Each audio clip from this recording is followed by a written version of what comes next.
we go. Let's see. All right. This camera going. And it looks like, am I crooked? I don't know. Maybe just my head's crooked. All right. Hello, everybody. Welcome back to SD's Quest YouTube channel. Today is another discussion. We're going to cover, once again, Justin M. Posey's Beyond the Map's Edge, covering one of his later stories. We're almost to the end of the book. This story is called The Redington Requiem. A little bit of a prelude introduction to this story while we allow a few people to jump in. What's up, Rob? Hey, how you doing, Rob? Number one, first. Crown looks good on you, King. What's up, Hooli? So this story, it's kind of one of the most, I think, emotionally significant stories in the book. I was not dreading it. I was definitely putting more attention and care and more thought into how I would present it because of the subject matter and because of how important I believe it's to the author. What's up, Dragon Lady? Hey, how you doing? Oh, she took the new number one spot. King of the Pirates. Yo, what's up, King? And so there was normally every Thursday I put out a video, Mondays and Thursdays. Mondays I'm committed to the same exact time, 12:30, which you guys are here for right now. Thursdays just kind of I post something up.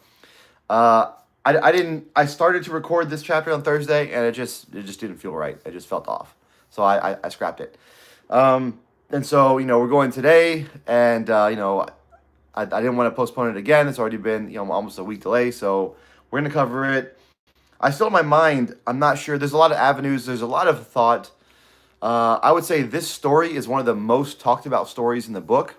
Good morning, Treasure Pack. How you doing? Hit that thumb. I appreciate it, BH. Drews, brother, the Shark Slayer. Drews, you get me, man. You get me. So that's enough the introduction here. And I really wanted to read this story out, like just do a reading. Justin has been so kind and so gracious with allowing me leeway on this channel to kind of and I guess if you strictly interpret his words, everything's probably fine. But I don't know. I just felt like that's probably not the move, even though this story has been read several times. So we're not going to do that. We are going to go through, and I'll just I don't know, do what I normally do for these stories and play by gut, play by feeling, interact with the chat. The beard, though. I call them your royal ribbits. Oh, I like that. Royal ribbits. Although I don't know about royalty. Maybe a jester ribbits, ribbit jesters. Anyways, okay, so the plan for today is going to cover the Redington Requiem, speak about it, talk about it. And then at the end, because there's so much discussion, we'll do a little bit of tech clue talk, right? TTT, tech clue, the tech clue talk, put a T in front of it. It's not, again, and I'm not trying to clue edge. I don't have the tech clue. I don't know what it is. It's just, there's probably about 8 people who the community kind of believe have it, and probably about a dozen who they believe have it. And I'm just going to point out some commonalities between what they've all said and some of the differences. And so I'll just let you guys judge. I think most of my watchers, I feel like most of the, I don't know, I probably average 700 or 5 to 600 over the next few weeks after a video comes out. I think most of you guys are like, I would call hardcore searchers. I think this channel is more geared toward the hardcore. I mean, there's not a lot of flash. It's just my face in front of a camera discussing chapters. So not too much fluff here. I really feel like most of you guys already know this, but maybe there may be someone who stumbles in or somebody who searches who has the tech clue, and then my video pops up, and then they'll give some new information. But again, so none of this information is really new. It's just kind of a aggregate, is that a word? Aggregate from everything that's been talked about the last week, only because it's such a hot topic. So that's what we're going to cover today. Redington Requiem and a little bit of tech clue talk. All right, here we go. Let's see. The beard, though, it's come. I don't know. I wanted it to get long enough by Halloween that I could put little beads or tie in something. It's part of my pirate costume. The pirate costume came in yesterday, and it's fire. It's legit. I'm going to wear it to Vegas also. But I don't know if it's going to get long enough. So I've been putting Miracle Grow on the bottom, see if it works. Smokey, what's going on with Smokey?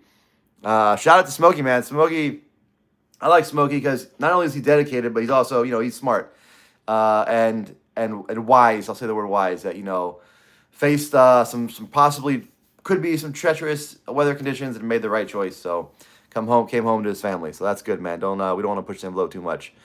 Molly Froggy still probably join one of them. Do you frog? Do I frog? I frog a little bit. Did we drop it on air right now? If you guys want to, I think you guys are the ones that have it. I don't. That would be awesome if you guys did, but no one thinks I have it but me and P3, lol. I think you have it, man. I'm not discounting anybody, right? Anybody that says they have it, I'd be a fool to discount them without any further evidence. Mushi, what's going on, Mushi? Hoobs, Noah, Huli, YWS. What is YWS? Why? That's why I can't even figure out the tech clue. I don't even know what YWS means. Welcome yourself. What YWS? Do you pay your taxes? Why, yes, government agent, I do. What's up, Wise? All right, what's up, Fuzzy? Yeah, how you doing? Hey, good to see you, Fuzzy. Man, for those of you who don't know, I don't want to blow him up too much, but Fuzzy's the finder of the first Essie's Quest, part of the team, the fighting team. So always, we're in the presence of treasure hunting royalty right there. Fuzzy, what's up? All right, here we go. Get into it. Azeb Rita, what's up? Wisp. Hi, how you doing? Okay, here we go. A lot of laughing for a somber subject. Here we go. But immediately I want to call out, right from the very beginning, the Sonoran Desert. It's the first 3 words right here. It gives you a place. And I think there's a couple ways to read this story. There's one, if this wasn't a treasure hunt, right? So if there was no treasure hunt involved, if this was like a collection of stories related to Justin's past, and he published this, there would be one way to interpret this story. But because there is a monetary prize attached to it, we have to kind of look at it from another angle, all right? Or we'd be unwise to just discount it. So right away we have a setting. The Sonoran Desert stretched before me, vast and indifferent. It's canvas of ochre and umber. And so the whole ochre and umber thing, I don't know. I don't want to get too deep here because this chapter is full with a lot of things that can take you deep. And I think it's intentional, but hear me out. Not intentional to as rabbit holes. I think it's such an emotional chapter that he's writing. The writing is raw, it's emotional, and the writing is deep. So some of the words are chosen are very impactful. It's not a fluff chapter. It's not a story of little raccoons dancing around the kitchen, right, looking for cookies, right? So some of the words are going to be deep. They're going to evoke strong emotions on purpose, and that's intentional because of the subject matter, right? And so it's up to us as treasure hunters to decide, is this a clue, or is this just him conveying his emotions and feelings in the moment, right? So the whole ochre and umber thing, you could take that with his whole Angzar. You could take that with the whole color scheme, right? The light and the cool. You could take that with his poem. You could take that with the shadowed and the bright. I mean, there's so many different ways. There's so many different contrasts in the book and in the treasure hunt and in the poem itself that are easy to pick up on, and what ties together and what doesn't. It's hard to figure out.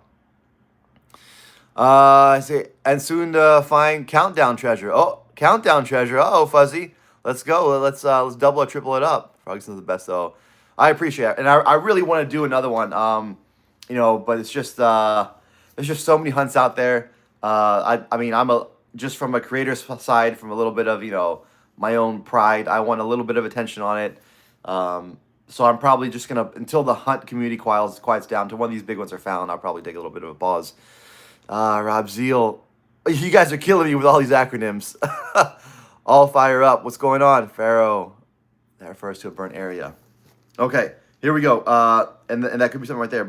Ochre and umber, blind to the ache that become my constant companions. So, right, he's giving us. There's a lot of context in this first sentence. There's a physical location context, the Sonoran Desert. There's an emotion, right? Colors and pictures paint that. The landscape, the ochre and umber. And then there's a deeper emotional context, the pain and the ache that's his constant companion, right? So right off the bat, we kind of know what we're in for. The author's preparing us for what's going to happen. Each step kicking up dust, tear-stained cheeks. Again, it's just we know we're in for a ride. We know this is going to be a heavy subject matter, and a lot of people take that 2 different ways, right? Because it's so personal and so connected to Justin. Everyone's like, okay, you know what? There's no clues in this chapter. This is this is just him writing raw, and depending on your own beliefs on death and how it should be treated, some people kind of avoid this chapter. I take this chapter as important for his mindset and to get to know him, I tend to historically in all my solves, and now I'm approaching the 100 mark. I think I'm like 80s. In all my solves, I don't really use too much from this chapter, but I kind of felt I owe it to the community to cover it. I'm not just going to skip this chapter and move on, right? Because something I say could spark something in someone, right? And that's the point here. Rob, you got it. Joke's on me again. All right, just spend your time finding the box and use that shit to make more money off it. Hey, DW the third. I don't know why I haven't thought of that. That should be what I'll do. And I definitely plan to. And I'm on record of saying that several times, that no matter what I find, it'll some part of it. All right, I'm not a saint here. I'm not donating everything to charity. I'm not throwing everything into the hunt. I mean, I got my own bills to pay, right? Definitely a large portion is probably going to go to myself and my family. But we do want to kick it forward and return it forward because I have fun with these, man. I'm enjoying all these hunts. Okay. Every step. So tear stained cheeks, echoes of dirt. We tracked inside, and early on, this one jumped out at me as like when I think of a specific story that he mentions where he's dirty and goes inside, crosses a threshold, liminal space, whatever you want to take that. I just keep going back to the Conquistador Conquest, mainly because that's my bias in that area. Although I will probably share this toward the end. I've been so hard on New Mexico the last few weeks. It's just, nothing has really made me happy over there. I can't really find anything. And I really wanted to. I think my own bias, or I was worried that I wouldn't be able to find something solid in New Mexico. So I kept telling everybody I think it's in New Mexico, but I never really put in the work to like thresh out the whole state.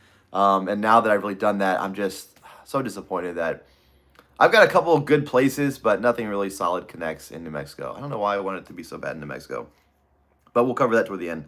Remind me if I forget or don't, and I'll bring it up later. All right, so one of the stories where he's dirty and outside and runs inside bringing in dirt and possibly might make his mother upset would be the Conquistador Conquest. That's one of the stories he tells us. And so that's why, I'd always kind of associate that line right there. You always grinning as I frantically cleaned before mom could see. So again, we have that contrast of, fun, carefree, and, worried about the consequences, right? So that's a little example of a contrast right there. The Redington Mountains loomed. So again, for anyone who was just reading this book casually and you saw the title and were like, what does Redington Requiem mean? I don't know. Let's just keep reading. Well, here you barely go a paragraph before it's the mountains, the Redington Mountains. That's why we're there. Their weathered faces, silent teachers of endurance. And I'm like, we're like 4 or 5 months, 6 months. Yeah, a little bit over 6 months into this hunt. So I'm sure everybody has done a simple search of, for every word that's in the poem, where is it in the book? So this is no surprise. This is old information that we're saying, oh my God, mountains have faces. And we're looking at Return Her Face in the poem, right? This is old news to all of us here. But this is something that's brought up when you want to use the bride, you want to use a mountain as a bride, you look for examples, right? Because that's how we do things logically. We come up with a hypothesis, and then we look for examples to support it. Who's cutting onions? I haven't even started, Sturm. Stop it, man. I haven't even started. Relax. Hold it together, guy. Hold it together. This is not a BOTG report. Seems like I have not been successful in my hunt, or I'd have some gold chains and some pinky rings or something on here. But no, as of right now, the second week of November is BOTG for me. And I'll explain at the end of the video why I don't think I'm going to be able to go for Justin's. It's just going to be for Chad. I was looking at both of them together and looking at a certain area, and those areas have since been kaputted. So now I'm just going to go for Chad's. I'll explain that at the end. All right. So here beneath a merciless sun that mocked our fractured family. God, this almost every single line is just so deep and so raw, and he's opening the cover, right? I mean, we're gazing into his heart and his emotions right here. I mean, this shouldn't be a surprise for anyone who read the book. He starts out openly talking about how his parents are divorced, right? But it's not really hinted or touched on throughout the rest of the book. But here we have proof that it was always in his mind, and a little bit of how he feels about it, right? Here beneath a merciless sun, no mercy, merciless, right? That mocked, right? It's a mocking element. I mean, that's not a good feeling. Nobody wants to be mocked by the sun, ever present, every single day, consistent. Like if the sun's the one mocking you, just for a little bit of context here, excuse me, while we go just a little bit deeper. If the sun's the one mocking you, there's no escape because every day the sun's gonna rise, and it may be cloud coverage, but you know it's still there. So it's never like there's not like a day you get off, right? The only way that you'd be a reprieve would be the night, which is why there's so much shadowed sight, which is why I've been going down the moon and the night thing. But we'll get that a little bit later. So again, mocked our fractured family. Whew, that's deep. That's deep. I found you, or rather, I found where your journey ended, my brother. And it's just, oh, it's the daggers, man. This is my natural reaction to uncomfortable or deep emotions, right? Then this got me in trouble in the past. It's gotten me in trouble professionally. It's gotten me in trouble in relationships. It's gotten me in trouble almost on every level. It's that when I'm faced with something uncomfortable or really emotional, I react. My corners of my mouth go up, my eyes crinkle, and I do a chuckle, a little bit of a laugh. And I didn't really understand all this growing up, but now I kind of realize after a bunch of therapy, after one marriage that went down the drain, that it's part of who I am, and sometimes I can try to control it, sometimes I can't. But a little bit of explanation and communication with whatever the audience is helps a little bit. So it's not out of any disrespect. I just have to say this. It's just how my body reacts naturally to it. But man, so we're not even 3 paragraphs in, and we have an emotional glimpse into his mindset that he currently in this moment as he's writing this, or as he's I won't say that. I won't say as he's writing it. I'll say the scene, the time that the events of this story are taking place, right? He's emotional, tear stained. There's a constant pain. There's fresh loss, the loss of somebody who helped him get through a constant everyday mocking and fracture, right? So that's going to be a double whammy right there because again, the mocking doesn't go away because the sun is there. The sun is there every single day. I also like this because traditionally, both in Native American lore, which I read about, and a lot of a lot of lore all across the world, the sun. If you have the sun and the moon, two celestial bodies that are constant, the sun normally gets the good attributes, and the night and the darkness kind of get the bad attributes, right? There's something primal about being scared of the dark. Things lurk in the dark. One of your major senses, your eyes, is taken away, and you have to kind of rely on the other ones. So ever since the days of early man, the sun is kind of getting all the good stuff, all the glory, right? Surge, hope. The night stuff is kind of the bad. But I just feel like here's a clue in the Justin's mindset. Well, one, we know he's a night owl, right? That's he's when he pops in the Discord, 8 times out of 12. No, that's wrong. Like I don't know, 8 out of 10 times, it's always at night, past like 10 or 11 o'clock at night. And he's made no secret that what keeps him up at night, right? The AI worries, the algorithm, whatever. He's a night owl, right? So for him, maybe this is just more context. He sees it differently, right? Because wisdom lays in shadowed sight, right? Wisdom, there's plenty of phrases that attach bringing light to a subject, casting light on it, and that bringing wisdom. Wisdom lies in the light. Wisdom lies in daytime. Cast away the darkness to see wisdom. That's fairly common throughout a lot of cultures. Not too many places say wisdom lies in shadowed sight. Right, so this could be something right off the bat that we're looking at a flip flop of whatever the common social belief is. Here we go. Let's go back. I missed a lot of stuff. Let's go back. Did I hear the word Montana? Nope, no Montana. That word's banned. Seems like that's a knot in my throat already. This is a freaking story. We'll get through it, Mushi. We'll get through it together. Look for where a lightning wildfire broke out. That's what we're describing. That could be. That could be. Heck no. Hey, Frog, looking good. Thanks, Alexis. Appreciate it. No. Hi, Froggy, watching you from Mount LeConte. Florida girl said, hi, Florida. This head movie is making my eyes rain. Truer words, man. Truer words. Treasure Steve, what's going on? I like the word Steve. Steve is always my alias when I go to Starbucks. I just always say I'm Steve. Hi, Washington State. Be yourself. I'm out as God's spirit is in darkness. I'm out. Froggy, you going to meet up? Yes. Oh, we're all over the place here, but this will be a break to allow people to gather themselves before we continue with this emotional story. Yes, November 8th in Pennsylvania. I'll try to pin a location, pin a link for it's a brewery up there. I guess near the Delaware, New Jersey, Pennsylvania border, that tri-border area. I know it's pretty close to me, so I'm definitely going to be there. I might make a weekend out of it. Take the wife up to the Poconos. Nori, how you doing? Hi. 4 out of 2 times. Stop it, BH. Stop it. All right. All right. Diving back in it. The earth had claimed you as it has Dad, as it claims us all. I mean, it's just wow. I mean, so here we go. Maybe a little reprieve here, and then we go into not only are you gone, but our father is gone too, as it had Dad. And the common word "dad" there is a shared dad, right? Because he's kind of speaking to Justin. I'm speaking to Brandon. A hawk's cry split the silence. So a hawk's cry.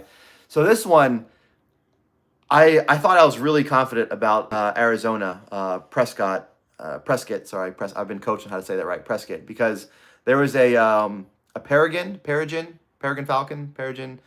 sanctuary that was seasonal right outside, and so there was a hiking area that goes right by there, and so you would often it was actually I don't know if I could ever up to that point say I heard a hawk's cry, but it was kind of on my list of things to hear.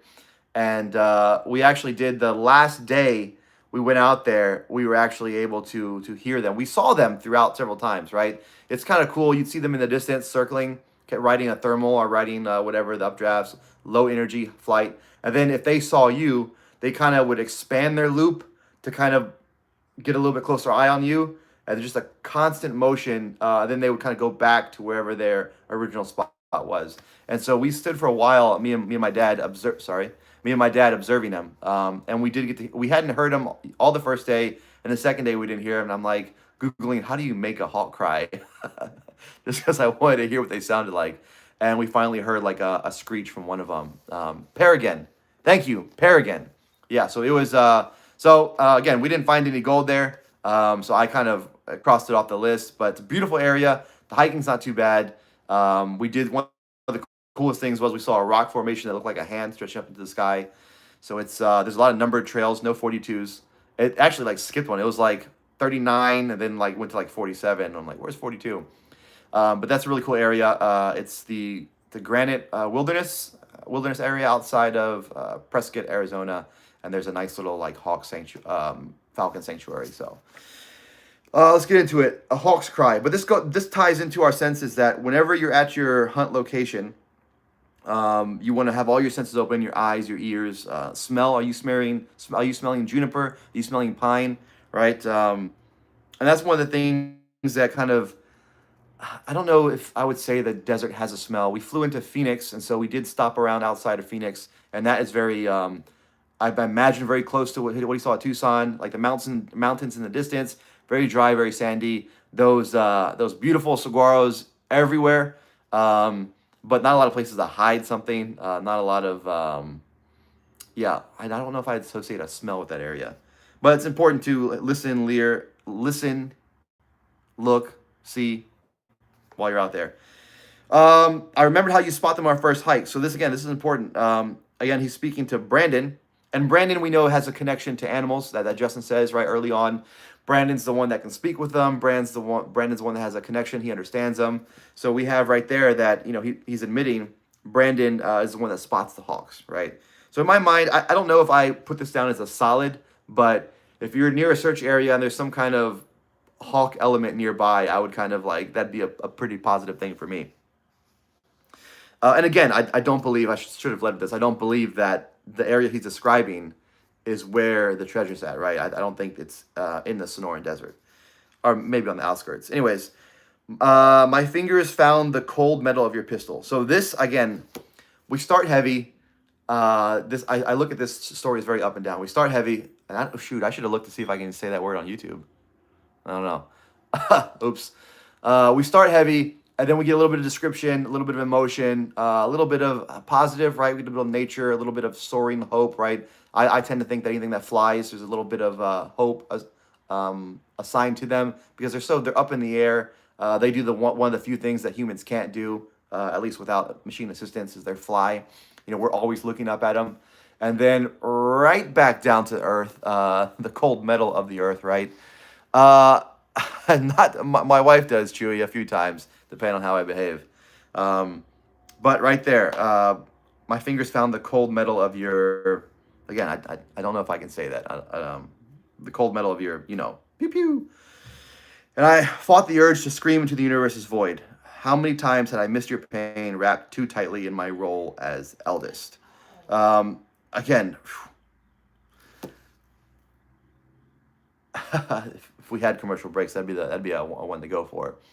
But he's not shying away from stuff, right? A lot of writers who write about loss kind of will frame it in a way that's more palpable to the reader. But this isn't the case here. This is just, I mean, he's saying it like it is. He's not really gift wrapping it for us. He's not hiding anything, so it's easier to digest. And then right here we hit with kind of a 1-2 combo of the realization of how his brother has passed, right, with the reveal of what he found, and how he takes that, right, about how as his role as eldest, how he missed it. How many people slap your face every day? Good answer. Love your sense of humor. Thanks, Chewy. Thanks. Appreciate you stopping in. His voice, it really is. I don't think I could fight that urge. Yeah, I don't know either. My eyes water every time. This is a tough one, but we're getting through it. We're halfway. Your absence carved me deeper than any wind-sculpted canyon. And again, so you see something like that. Okay. Let's put on our treasure hunter hat for a second. All right, we're just looking for this for clues. We're like, okay, Hawks, wind sculpture canyon. I mean, that's what we're looking for. There's a couple, and there's not too many areas. I would say maybe about a dozen spots in the book where he's like gives a pretty accurate description of a natural spot. But not only that, but ties into, hey, Mac, appreciate it, man. Mac McCarrick, thank you so much, brother. Appreciate that. Not only does he describe a place, a landscape, but he describes how nature altered that, right? So here we have a wind sculpted canyon. So this is, something that over time nature herself has carved and shaped, right? We have instances of water going through something. We have instances of mountains being formed, right? So not only that element of nature, and he's describing it, but on how nature has affected and changed the landscape. If the best co-workers say, thanks, man. Thanks, Cran. I appreciate it. Yet memory endures, doesn't it? So again, this right here is a statement and a question all in one. So he's telling us and himself, memory endures, doesn't it? And it's also a question because there's a question mark at the end, and every time, we have a short question, right? Thinking of what Steinbeck's writing style, very short, punctuated, using short sentences for emphasis. We're reminded to the question of the poem that he asks us. So here's another question. Justin asks us. Yet memory endures, and so we see that and we say, "Aha! What lives in time? It's got to be memories, right?" And there's a couple things in the book that point to it, but there's other things that don't, and there's issues I have with memory. So I don't know. I mark memory high, right? When I'm thinking of what lives in time, all the possible answers, I do mark memory as one of the higher possible answers. I think the last poll I did a couple of days ago, I try to do a poll every couple of months just to throw out, like, I don't know, a dozen of the top things for what live in time, and I think memory won this one. The echo of your laugh, the ghost of your hugs, the way you look up to me, even as you grew tall, it all pulses through my veins, painting every breath. So, pulses through my veins, I don't know, I would always kind of mark that down for heart. I kind of wish heart wasn't in the book so many times because the heart is in the book a lot. If it was less, I might take a little bit more of a theme. It's a common phrase when you say I'm looking for the heart of something. And I always look, medically speaking, whatever pumps your blood is the heart, right? The heart is the muscle that pumps the blood and gets it through the rest of your body. It starts a cycle. So I kind of looked at this as like a shadowed way to reference the heart. And here we go. This last bit, again, raises a lot of questions. And so I labored with hands raw and bleeding, right? Again, the whole aspect of blood and the heart. I pushed a monument of granite across an unforgiving land. So this whole act of pushing, not because I've sought it out, but I think most of us have seen images of the rock that's near the site where Brandon last was, if I say that delicately. And a lot of people point out that that's not a granite monument. And I haven't seen at least something in that area that would fit. the phrase of a granite monument that somebody would labor to push over a desert. And so there's a theory going around that whether it's the double arcs on granite bold or not, but there is some sort of heavy permanent monument at this location we're trying to find, right? I think that's a pretty popular theory. I don't know how popular, but I've heard it mentioned. I subscribe to it, at least partly, that there's something there, something that one person labored to move there that would kind of mark the spot, or that could be that could be a third spot. And people think, well, where could it be? I mean, it could be really anywhere. And so I don't really put too much thought into it because I haven't found too many things that point to us to search that out. I was along that earlier before the Tyler interview, but then when Justin was speaking about this particular stanza, how there's a lot of things that a lot of people are doing that putting the wrong emphasis on there. The way I took that was a lot of people are looking physically for a double arcs on granite, physically that you can run up and touch double arcs on granite, and that's the wrong way to approach that. And I tie that in with his comment about when the person said, "Is double arcs a directional thing?" And he kind of alluded that was kind of a more of the line. At least that's how I took it. Something beautiful yesterday, but will flower again. Is he talking about the car bolt left behind? Talking about the treasure hunt. Sounds like ATV would cover the most distance looking for landmarks like that. Yeah. So Sturm, that's the $1 million question, man. That's and okay. So we look along, right. Every inch gained was whispered apology for times I wasn't there. Again, just right in the heart. Each bead of sweat a tear for the future we'd never share. And again, someone if you're looking through this, if you can put down your emotions for a second, swallow that feeling and look at it a little bit more analytically. Here's one of the few spots that he rhymes in the book. So the poem is full of rhymes, but the book, not so much. This line right here almost looks like you could take this line and put it in the poem, right? Let me read it one more time. Each inch gained was a whispered apology for times I wasn't there. Each bead of sweat a tear for the future we'd never share. So, I mean, I don't know how technical you want to get with rhymes, right? Share and there, I guess depending on your accent and how you say them.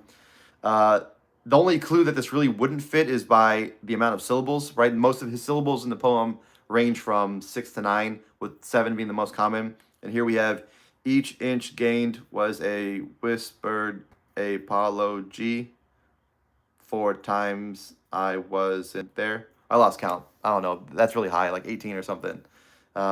Each bead of sweat a tear for the future we'd never share.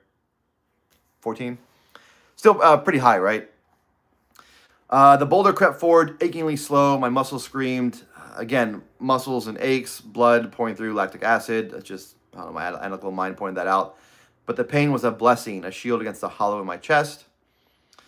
And so here we have some proving, right? He talks about proved I was still here. Who is he proving it to? Proving to himself, proving to Brandon, proving to his father. Still fighting. What is he fighting? All right, is he fighting the feelings of loss, or is he fighting a common fight they fought, which would be a little different because from what he's told us publicly and what's in the book, they kind of pass the two different causes. So unless all three of them shared a commonality that they were fighting, I mean, we kind of, it's alluded to with Brandon. Again, I'm speaking a little cryptically, more out of respect than anything else. But is he fighting the same fight Brandon's fought? Right, that's that's a heavy thought right there. Still loving you even when you couldn't fight anymore. I pictured you watching, or you can look at this holistically as just a fight to be alive, right? And that's an easy way to patch over this if you don't want to go that dark. But again, notice how I just said that, right? Go that dark. This is a dark context. And, there's a lot of negative associations with dark, but for this poem, we need to think the opposite. We need to switch our mindset because wisdom lies in shadowed sight, right? So, you could look at this as one way of saying, hey, this is just, the night is his domain, man. He's a night owl. He's always up at night. He's always been at night. He's always had sleep issues. So that's his realm. That's his domain. He's intimately aware of it. He knows like no one else. All these things could carry over into as you're trying to solve this thing. Let's take a look at the chat. He talks about I'm the series, how he basically been all caution. Yeah, he does. And man, that was I tried to get that started up a couple days ago. What do we think? What areas would fit that? I mean, does he go? Would he go deep out like 20 miles or so, like a day more than a day's hike out in the wilderness? Like that'd be pretty dangerous, and not let anyone know, right? He's got all this pain, he's got all this suffering, he wants to deal with it alone, doesn't want to be around anybody, so he hikes out there, knowing logically that this is foolish. Logically, this is what Forrest wouldn't put it out there, but his whatever the emotions he's dealing with are driving him to be that reckless. Loss teaches love. Very true, Sturm. Very snaps for that one, Sturm. And so here we go. I picture you watching that crooked smile. So whenever I think of smile, ever since that one chapter where smile is the beginning of obsession, right? Let me go back and see if I can find that really quick. I think it was like two or three ago. Treasure Trail. I missed it. I don't have it easily available. Probability paradox. Yep, here it is. What they don't tell you about, so it's literally the story right before. What they don't tell you about obsession is how it starts with a smile. So anytime that I see about smile, yo, Smokey, thanks to Steve, thanks for your hard work, dude. Thank you, man. Really appreciate it. Much love to you guys. We're getting through. We're almost through this story. We're getting through it together. Uh, Anytime I see smile, I can't separate that from obsession in my book because of the the call out that he put it in his own chapter, right? And it's a story before this one. So anytime I see that, I always substitute obsession in there, right? I picture you watching that crooked smile playing on your lips. So he dealt with obsession also. Shaking your head at my stubborn heart, and stubborn ties into obsession, right? So there's kind of a tie-in right there. That could be. I haven't heard it talked about too much. I think DC might be all over it. I think that guy really explores obsession like no one else and does a really good job of it. Um, but what if what lives in time is obsession, right? And so we're trying to look for obsession, maybe the physical scars left by obsession, whether it be someone mining, or the Spanish, obsessed with finding their famous seven cities of gold and going deep into the desert where they had no place being, either being fooled or tricked by the natives. That could be a fun avenue to explore. I've touched on it a little bit, but not really that. It hasn't really borne much fruit. Obsession, living in time. Always trying to carry the world on your shoulders, you'd say. So it's interesting. I don't know. This admittedly is a little bit far out there, right? But hey, no one's found the treasure yet, so almost any avenue could be the one. But carry the world on your shoulders. That's a common phrase. That's not too far out there. But I always thought that maybe this was alluding to a backpack, right? But I didn't like the way that if the final thing was in a backpack and that's the container, uh, and then carry the world on your shoulders. I don't know. It was just a thought that I had, but it didn't really fit that well. But you'd understand, wouldn't you? This impossible task is my anchor to you. A lot of people point out the anchor, that we're looking for an anchor, that the anchor is going to be one of the symbols that's a double arc. And I can see how you can make an anchor out of double arcs. Um, there's the anchor on the towel. Anchor is symbolic of Brandon's realm, right? The Coast Guard guarding the coast. Then that would tie into all the phrases and instances of guarding, right? The saguaro is guarding, things standing sentinel. Uh, this impossible task is my anchor to you. My tribute to a bond I was too blind to see fraying knots. You'd be proud though, wouldn't you? Yeah. I'm struggling with that last phrase. I know what it is. That last phrase, almost more than anything, I think every one of us can tie into and feel some direct emotion. So even if you haven't experienced loss, even if you've never had a loved one die, which you're very fortunate if that's the case, even if you've never felt some of the other elements touched on this book, I think that last line gets everybody, which is the perfect way to end that story. And yeah, because no matter what, whether it's personal relationships, professionally, I think everyone deals with that at any age, right? Young, old. I think we all deal with that one. I see if I can say it. So, please tell me that you'd be proud. All right, so I think that's the emphasis I'm going to put on that one right there, and I think that's a great way to sum up the story. is, and there's so many ways. I mean, that phrase can be taken so many different ways, right? To all of his, as speaking as Justin, to all of the ones who have passed, to all the ones that are still here, to all the ones that he may come into contact with in the future. I mean, you kind of feel. I mean, at least listening to his UN address, uh, you almost felt that. You almost saw that phrase.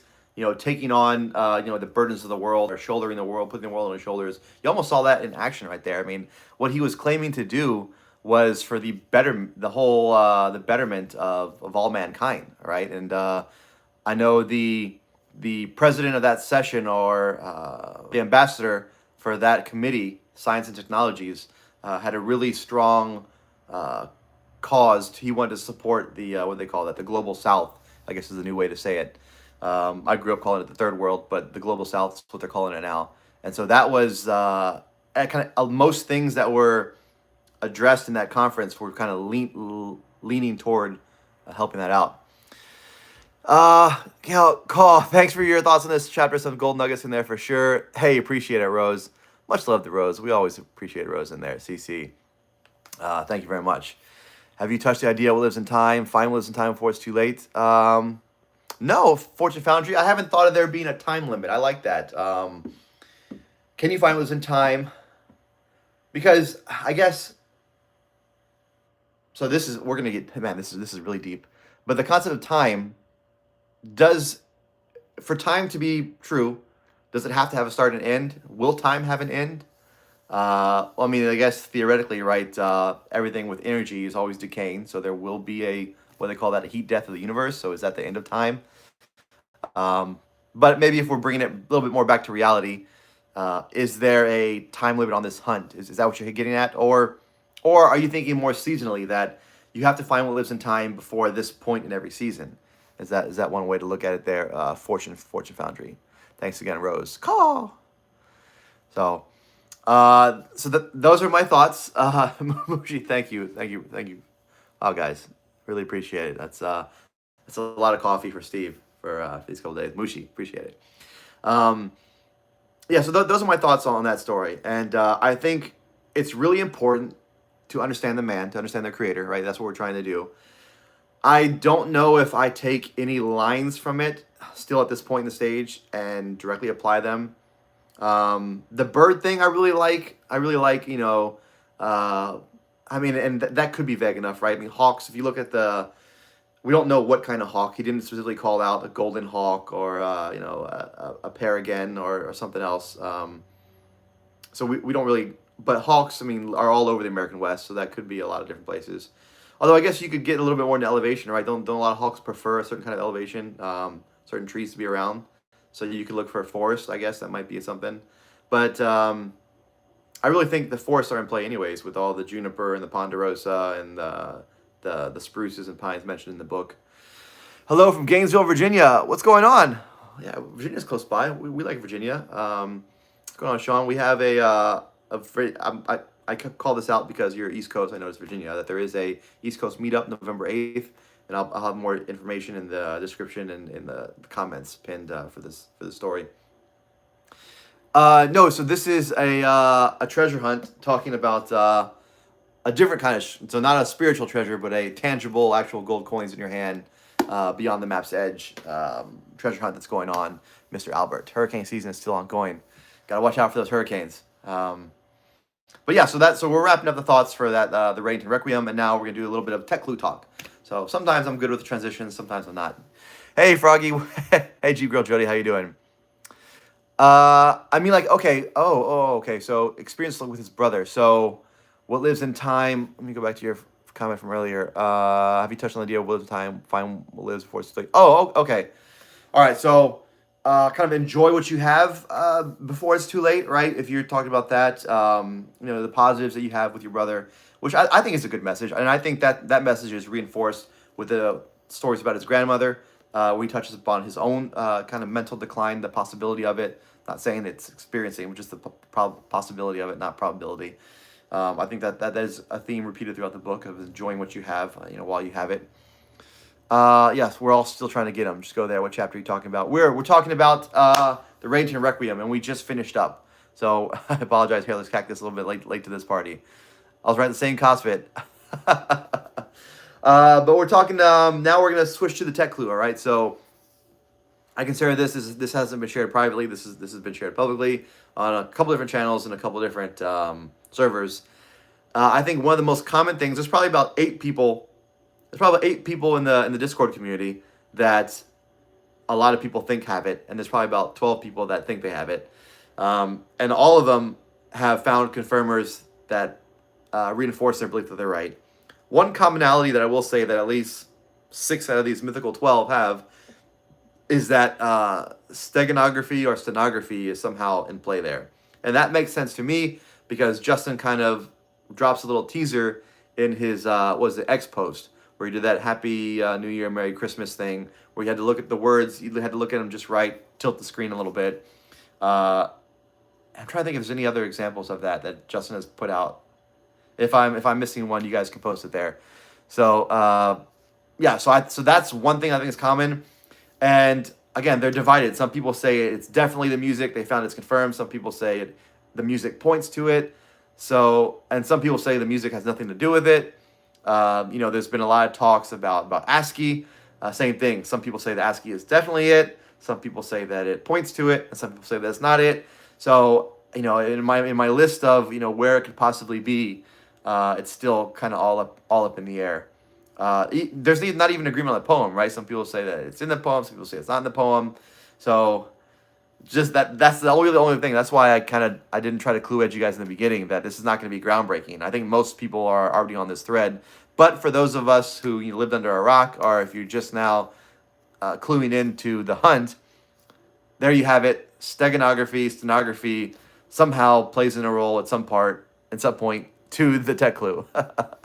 And even the tech clue, I've even heard from, again, this morning, some people were talking about it in the Treasure Hunt With Us chat, that the tech clue is layers. There's like a first phase, second phase, third phase. And some people were saying, no, once you see it, you get it. And some people are saying, well, what you're finding is something that points to it. So there's still a lot of disagreement. The good news is that information is coming out. So for people like me who are just like, it's all over your head, that's good news, right? Because at least we're talking about it now. This conversation would not have happened months ago, all right? And someone's had it for months. They just have boop, boop, boop, zoop. But, loose lips sink ships, and the more lips are involved, the more probability that someone will say something. So, hey, just stay tuned. I would say, watch over the next week or two, whether you're a Redditor, whether you're a Facebooker, whether you're a Discorder, just, stay plugged in because something might come out. So that could be pretty cool. And for me, I think someone had asked earlier this morning, I won't say it unless it's already been said publicly. So, I have to tread a fine line, being I say this in air quotes, YouTube personality that, I do want to be included in conversations, and I don't want anyone to feel like, oh, Froggy's in the room, this is just going to come out on his next channel. So I think you guys have watched enough videos to know that all I pretty much do is I do a chapter discussion, chapter analysis, and then if something's just been widely discussed, I put it out there. I'm not really one for sharing, private DMs or Discords or anything like that. So,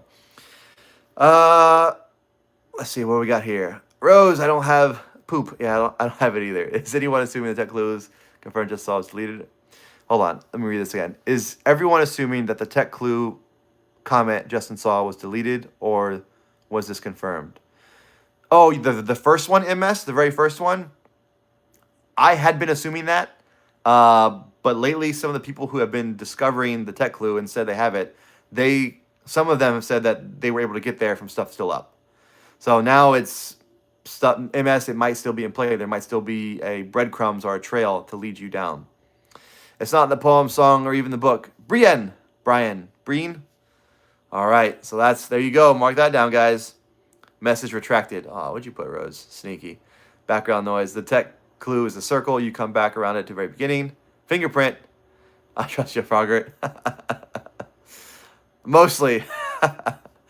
Yeah. Mostly, Rose. The book is super helpful. I don't think it can be solved without it. The book is super helpful. I don't think it can be solved without it. So maybe that's true for most people. Again, you get into that whole conundrum of, if the creator of the hunt says something, how do you take that? So Justin has kind of said it could be solved without the book. Again, I'm not discounting the book. I've definitely, live and breathe in the book also. I give up Tech Lou. Yeah, same, Alexis. I don't know. I say that every morning, like, I'm not doing Tech Lou today. And then somebody drops a little nugget in the chat, and I'm like, oh, I can do it. And then a couple hours later, I'm like, I'm out. Yes, the first comment, so keep looking. Yeah, so keep looking, I guess, is the theme. But for me, it just seems my energy is spent better, like trying to figure out for sure what lives in time, or trying to find a boots on the ground location, especially because with winter here, some spots might be out, so it's the struggle. All right, guys, winding down, 50 minutes, one of the longer ones. I appreciate every single one who donated to the coffee fund. And it's still, it's a slight donation to the next gold coin fund. Although gold keeps going up, so like the more I have put away saved, the less of a percent was. Like at some point I had almost like half a gold coin saved up. Now it turns out I have like a fourth of a gold coin saved up because the way the gold price keeps going up. So we'll see. I get hit a few scratchers, hit a few parlays, and maybe we're right back in it for put a gold coin out there again. Switch to silver more. I don't know. I just and this is my pride struggling, right? So we ended on that really strong note that I here I'm gonna say it again. I think my emotions have calmed down enough. I can read it out again. Please tell me you'd be proud, right? Please tell me you'd be proud. And I think we all struggle with pride at some point. And pride's not always a bad thing. Pride can be a good thing. It's good to have pride in some stuff. For me, my own pride is I don't want to go back, right? So if I start doing, 1 ounce gold coins, I just don't want to all of a sudden switch back. I've been able to do 3 1 ounce gold coins, so I really want to do another 1 ounce gold coin. And that's just pride messing with me. Not having although I guess it would be cool, but I don't know. We're getting sidetracked here. It's difficult, but I'm learning something every day. I'm a Tech Clue purist. Hoops, I love it. Bread is looking good. Bread. Oh, Beard. Chad, what's up, man? Good to see you, Chad. You know what? That reminds me. This is, so I had said before that I was going to be able to do a boots on the ground, and I was going to be able to hit, Chad Bird's and Justin's, the spots that I had. But Chad Bird keeps dropping bombs in every Friday. So now with the last Friday's show, I'm not headed near the border like I thought it was. So I'm going to a place. I'll say this that I don't think Justin. It's not a state that Justin has in his thing. So that's where I'm going. And a couple people were asking. I thought you were gonna start doing Chad Bird videos. Again, pride and selfishness. I really feel like Chad Bird's hunts. I mean, there's so much information out there. And I feel like if I share stuff, it's directly going to lead to someone going to get it. Like the stuff that I shared today with Justin's, like, I don't think anybody's going to run out and solve it with watching this video, right? I don't think my thoughts on this are going to lead you to go out and get it. But I don't know. I tell you, man, if you live in the American Southwest, you really need to be, plugged into the Chad Bird's hunt. So that's all I'm going to say. The man, the bird legend. Shout out legend. Penelope, hey, how you doing? Washington? Ryan, Washington's not even one of Chad Bird's states. Come on, Ryan. Thanks for all you do. All right. Good luck. Thank you very much. The beard doesn't get long enough. By the way, make sure to use a wig. All right, so the character is Jack Sparrow, right? So the good thing about Jack is he doesn't have he's got more of a scraggly beard, but he has those, I really want to put those 2 little braids at the bottom with his little beads and stuff like that. So I don't know. That's what I'm kind of dealing with. I spelled poorly. All right. You're right. Any treasure with the gold in it keeps going up. I mean, and that's a good thing with all 3 of the treasures that have been out there. Like they all have elements that keep rising. Even almost every day in the news, I read about some riot at some vending machine because Pokemon stores are out because people are fighting over Pokemon cards. Like it's on. I don't know if it's my algorithm or what, but like people are going nuts over that. So, all right, take care, guys. I'll be in Discord for a bunch of today, and probably off and on the rest of the week. You know how I do. All right, guys. Thanks again. Bye. Be safe out there.